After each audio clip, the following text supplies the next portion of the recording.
Welcome to This Week in Morgan County. I'm your host, Russell Mokhiber. Our guest this week is Tom Brooks.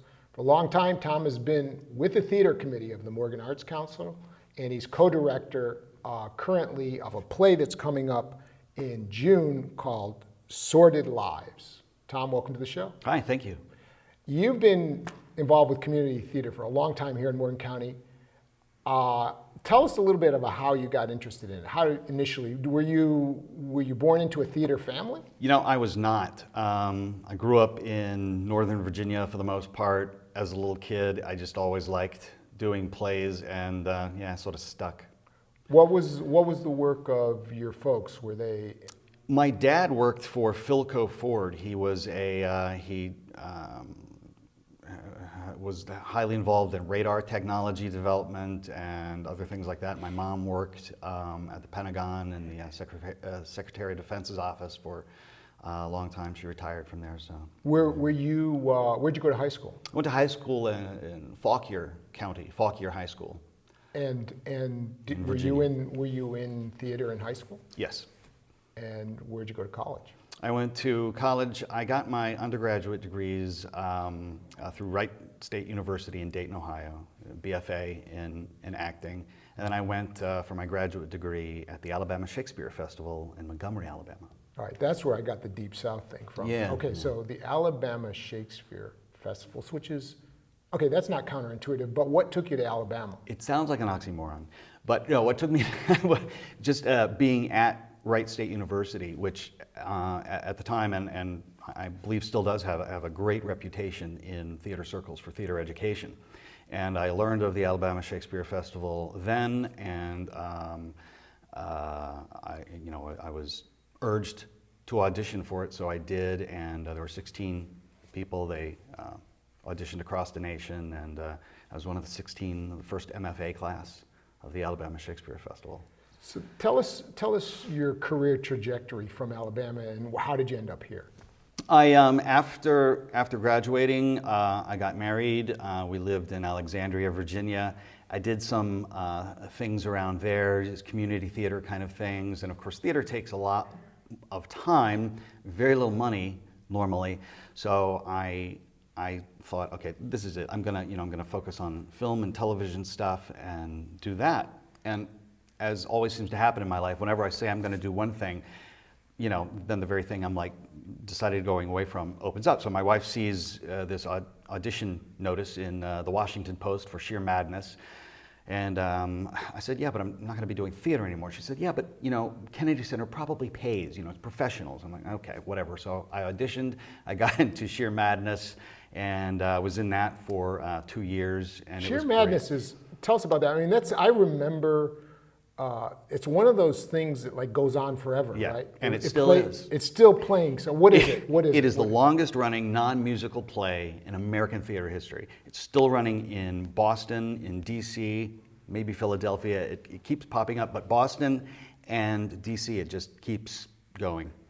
And what is the story about, and what's the attraction? The attraction is, I first kind of rolled my eyes, frankly, because it's like it's a murder mystery, whodunit, so that's fine. But then there's sort of audience participation. But the different thing about this, I guess, is that in that Clue sort of sense, Clue the movie, Clue the game, is the audience determines by their actions who the killer is. So even the actors, at the onset of the performance, they don't know who the murderer is. So, you're always innocent. You always proclaim yourself as innocent. And there may be things to hide, but, you're innocent until you found out. Is the script the same, or does it change every night? The script is different. There are different endings, and there's a lot of improvisation built in. So it's an incredible training ground, and that's a lot of fun. And people love it.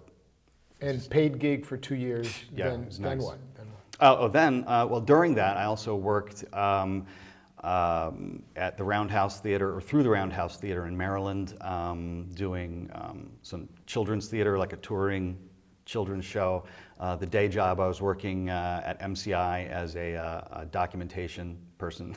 Where does that come from? But anyway, that's what I was doing. And then from there, a job with MCI actually moved us to Atlanta, or near Atlanta. And so we lived in Atlanta for a number of years, and I sort of took a hiatus from theater at that point. And then we thought, we really need to be getting back closer to Northern Virginia, where her parents are and my parents are, and the kids need to be around their grandparents more. So the cost of living, frankly, anywhere in the state of Virginia was too high.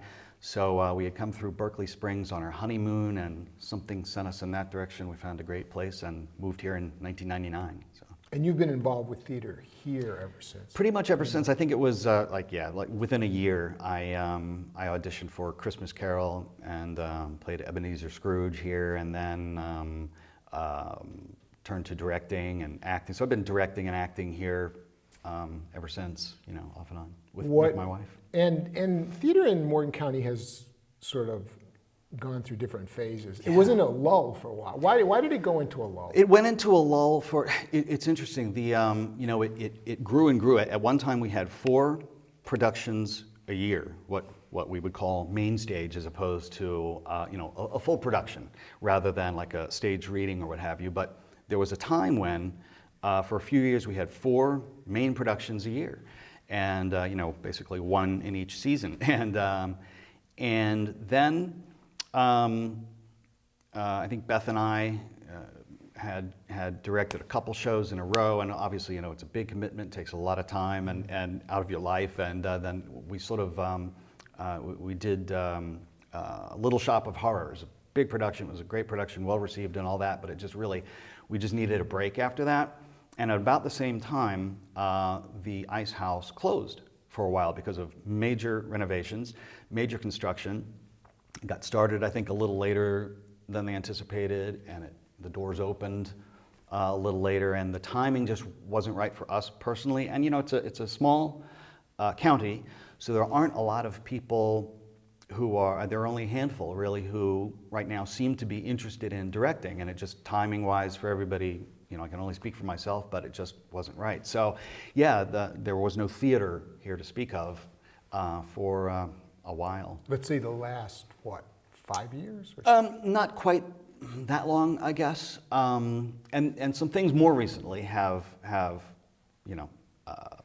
been on the stage, some some staged readings, a couple of larger productions, but the theater committee and the will to do theater is sort of gelling again, and people are getting focused on. So as a result, now we currently have a production that's going on right now in the month of May, and then next month is Sordid Lives, so 2 sort of in a row. 2 in a row, and then anything down the road that you see? Yes, there's a production being proposed for the fall, and then a production in winter, in December. So what we're trying to do is we're trying to plan a season 1 or 2 seasons ahead, and again with a handful of directors, and we're always trying to recruit for directors. And the directors right now are the ones who drive the desire to, for certain productions. So. Who are the other directors? Margie Griffiths, Bryce Williams and Margie Griffiths often work together. Beth and I, Gary McDaniel has directed a couple of productions. Martha Lynch, who's currently directing Fantastics, which is playing right now. And gosh, am I forgetting anybody?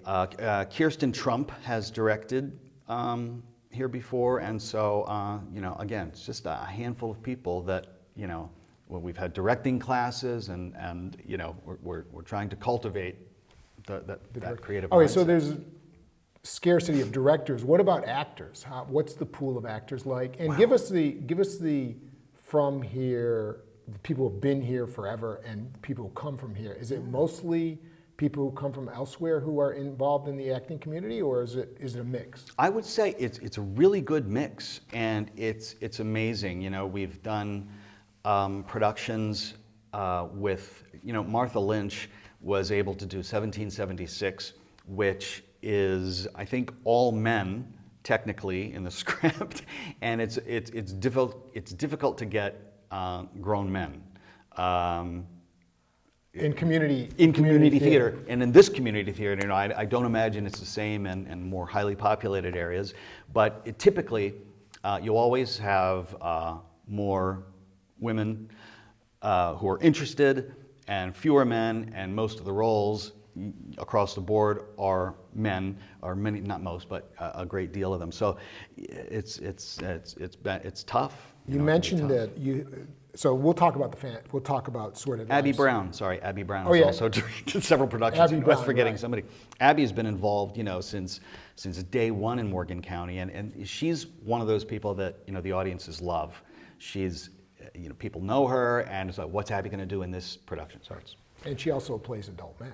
She does. She's to played fill men. to fill the problem. Yes, that's right. That happens, and I'm glad to say that in Sordid Lives, she is all woman. We're going to talk about Sordid Lives, but In a moment. But let's. You mentioned there's going to be a fall and winter production. Do you have any sense of what those are going to be? Yes, there are 2 original plays by our very own Larry Springer.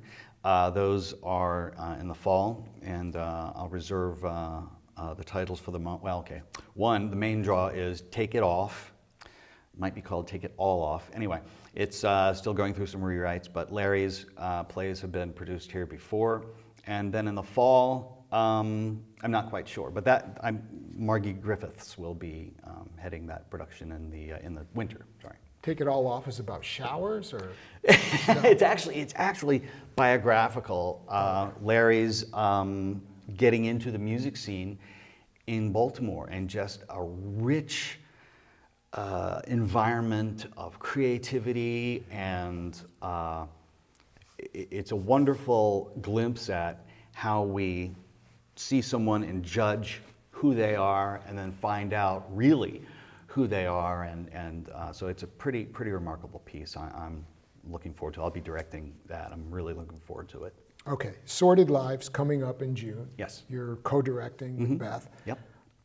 What is Sordid Lives? Who wrote it? What's it about? Sordid Lives was written by Del Shores, and there's an amount of it, a certain part of it that is biographical. I don't know which parts, but it's it's fairly topical, very topical actually, because it deals with tolerance, what we're willing to tolerate, how we discriminate against each other, against things that we think we don't like, or that we made up our minds that we're against.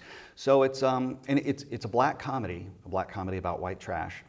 That's the subtitle, tagline, and it's really great, because what's terrific about these shows is that under any comedy there's pain, and so the more real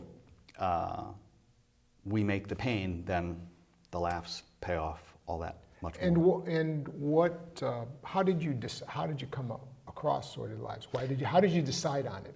A local actor. It's funny. He came into town. Chuck Walker came into town right when theater. The theater activity sort of took a nosedive, but he had heard great things about theater in Morgan County, so he came here and had several months of where's all the theater, and so Beth and I cast him as Benedict in Much Ado About Nothing, and he was terrific. Audiences loved him. People were like, "Where'd you get this guy?" He just walked in, found him. It's great, and so Chuck told us about Sordid Lives. And I thought, okay, so we read this show. It's very funny. It's just, when we had the read-through about a month ago, the cast, we just couldn't stop laughing. And there was also a movie made of it. Yes. Do you do that? In terms of researching it, do you watch the movie first? I watched the movie just as a curiosity more, and it's funny. The structure of the movie and the play are very different, but the script is almost identical. But because you can do certain things in a movie that you can't necessarily do on stage, the action is divided up into 4 chapters, they call it, in this play. And each chapter is set in a different location. But in the movie, you can go back and forth. Well, I was discussing this with a couple of people, and the movie has a big following. It's like a cult classic. Yeah, like a cult classic, exactly. And I like the structure of the play a lot better. And I read the play and saw the movie at about the same time, so I don't think that I did one before the other has any bearing on that. But it's just in terms of story clarity and build up and the reveals that happen, might be a double entendre there, but the reveals that happen, I think the play is much better structured. So I'm hoping that people who like the movie love the play, and I'm hoping that people who haven't heard about it come see it. Who's in the play? Chuck Walker is in the play, our very own Abby Brown, Jack Kelly, you might know Jack. Oh yeah, Jack. And lots of other people. We have a Cindy Bourne, who is lots of people in Morgan County will recognize that name. I think Cindy moved away for a while, but she could be seen earlier years singing at Terry's restaurant. And so she's going to be singing in our production, and she's excited to be on board. And you and Beth are in the play. We are. We have small roles.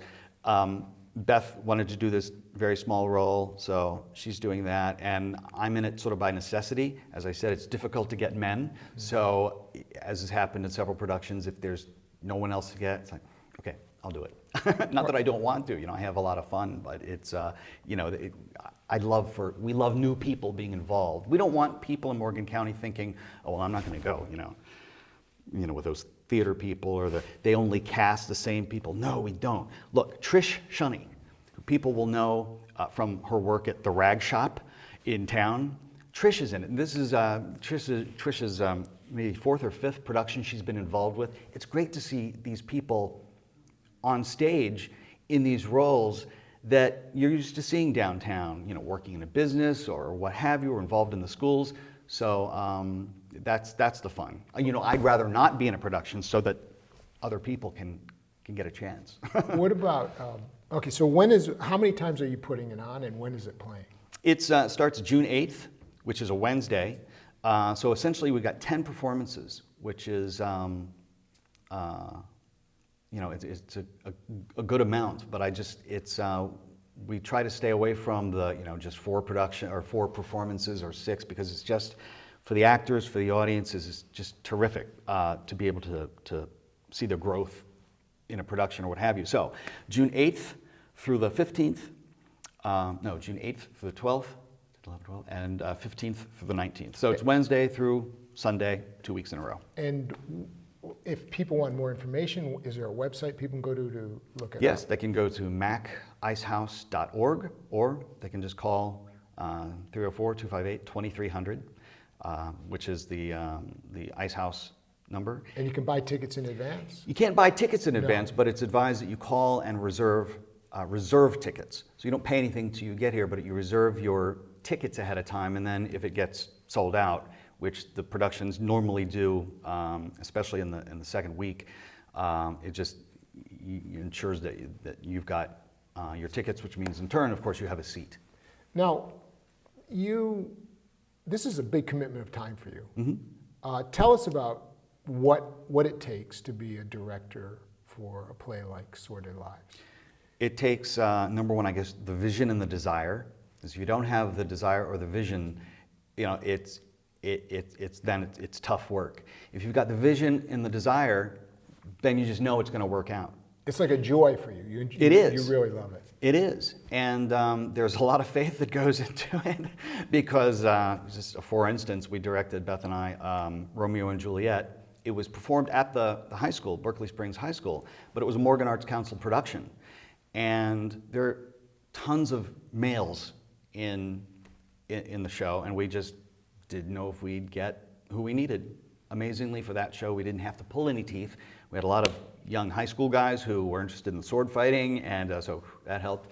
And we had the older men that we needed. But yeah, it's a big commitment in time, but it's also a lot of fun. We try to make sure that for our actors, respecting their time and knowing that this is community theater. They have lives, they have jobs. So if you were in the show, for instance, we try to make sure that during rehearsals, you weren't called every night. You get a break. And of course, toward the end, as we get closer to opening night, then everybody is needed, every night for a couple of weeks. But when you were a younger actor, what was your vision for yourself? Did you see yourself on Broadway, in major productions? Yes, I did. Broadway, movies, television, that's what I wanted to do. I got married out of grad school. I knew that I had an offer to stay at the Alabama Shakespeare Festival for their season, which goes all year. Didn't want to do that because we knew we wanted to move back to Northern Virginia. We wanted to, raise our kids there. And being in sheer madness for those 2 years, I had a baby born during that time. I took some time off so I could be, at the birth and all of that, and then just realized, my priority shifted. Family is most important. So it doesn't make, Was that career trajectory incompatible with your family? Is that a for me judgment it was. I thought it was. And because I knew that I didn't want to live in New York, didn't want to live in LA or Chicago, no big city for me, farm boy. I mean, Fauquier County, it's just, it's a lot of farmland and it's beautiful. So that's what I wanted. And I teach theater. I've been teaching there for several years at Shenandoah Conservatory in Virginia, the Shenandoah University. And so that's a wonderful outlet. But I tell you, you could never have told me that I would have wanted to teach or direct. All I wanted to do was act.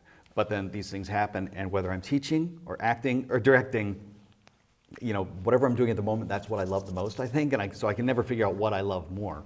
I love, in terms of directing, which I also consider teaching, I love guiding the actors to that place of freedom and lack of inhibition so that they can, bring themselves fully to the role. That's the most exciting part. And do you believe that the kids are online a lot these days? Oh yeah.